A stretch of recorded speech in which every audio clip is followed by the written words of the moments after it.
Okay, question 2 is a simulation question, and that goes back to chapter 5. So why are we doing a chapter 5 question when we just finished chapter 7? Well, because that's the way this course works. We're going to go back and keep hitting these concepts that we've done before so you remember them, because you got to remember everything come the beginning of May for the AP test. So we're just going to keep going back and spiraling on these concepts over and over again. You're going to love it.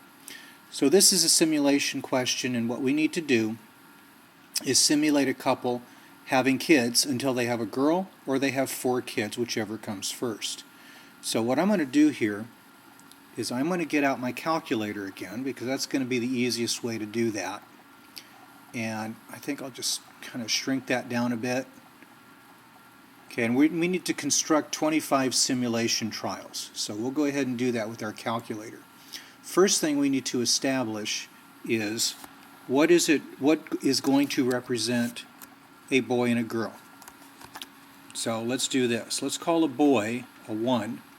Let's call a girl a 2. And so when we do our simulation, we'll go ahead and click Math, Probability. Look at this screen right here. This one's lagging behind, and it'll be confusing. So just look at the big screen. RandInt. Okay, the first parameter on RandInt tells us where we should start our random numbers, and the second one tells us where we should stop. So we're going to generate random numbers between 1 and 2. There's our first random number. Congratulations, it's a girl. So for trial 1, what's happened is we had a girl. We had 1 child.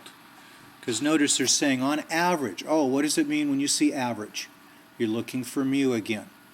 How many children will they have? Well, we had 1 kid on the first trial. So let's try the second trial. We'll hit enter again, and it looks like we had another girl. So we had 1 kid. For the third trial, hit it again. We had a boy and then a girl. So we had 2 kids. On the fourth trial, we had a boy and a girl. So we had 2 kids again. Okay, now I won't keep doing this because you get the idea. We're going to do this 25 times. So we'll do trial 5, trial 6, trial 7, trial 8, and so on until we get down to trial 25. When we're done, we'll go ahead and add up all of the numbers. How many kids did we get? Okay, let's suppose that we got 48 in the 25 trials. The average number of children that we will have is 48 divided by the number of trials, 25. Okay, now if I do 48 divided by 25, I get, looks like 1.92.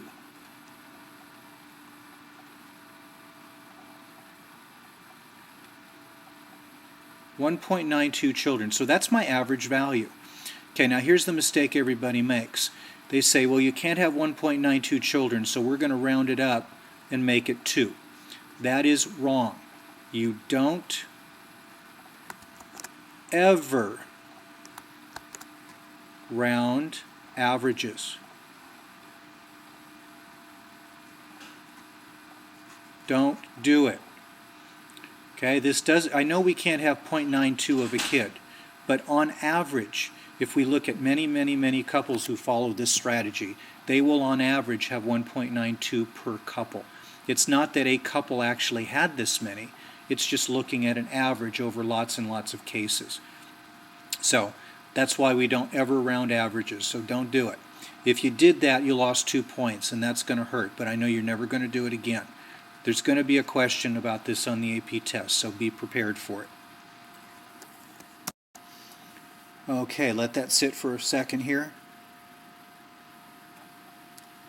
And then we'll go ahead and do question 3.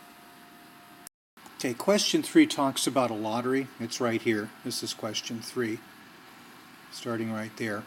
And the rules go that neither the numbers chosen by the player nor the winning number have any repeating digits. Okay, so a number like 1, 1, 2 is not permitted because the ones will repeat. It also says that the lottery is going to pay $60 if the number you choose is the same as the winning number in any order. So they give you an example here. Let's suppose you choose 0, 1, 2. You're going to win as long as the digits 0, 1, and 2 are in the winning number. Okay, so we'll talk about that in a second. What we need to do first, see, they want the expected payoff. What do you think of when you hear expected? Yes, that's right. You're thinking mean, mu. So we need to find a distribution so that we can find the expected payoff. And that's what we'll be able to do right now. Here's the problem, and I cut it off here with the rules. So what we need to do is figure out, first of all, how many ways are there to pick 3 numbers? Okay, well, we can take a look at this. Here are 3 digits. How many different combinations can you put in that first digit? Well, you got 10 possible choices, so it's 10. Once you use one, you've only got 9 left for the second choice. And in the third slot, now you only have 8 left. Multiply those together and you have 720 possible choices. Now, there's an alternative. If you say the number can't start with a 0, then you only have 9 choices for the first number. But once you've used the first number, the second number also has 9 choices because you used the one you pick, but now you've got the 0 available. So you can do 9, 9, and 8. And this right here is 648 choices. Okay, so there's another way to do it. And depending on how you do it, that'll determine what your denominator is in the probability. Now, once they've picked a number, digit, digit, digit, we'll call it ABC, say. How many different ways are there to arrange ABC in the 3-digit number you pick? Well, if you've got a choice of 3 digits, you can put 3 digits in that first spot, one of 3 digits. Once you use it, you've only got 2 left to put here and 1 left to put there. Now remember, this is the number the lotto picked, not you. That means there's 6 different ways to rearrange this ABC. Got it? That means for you to win and win $60 has a probability of 6 over 720. And that would be 6 over 648 if you're looking at it this way.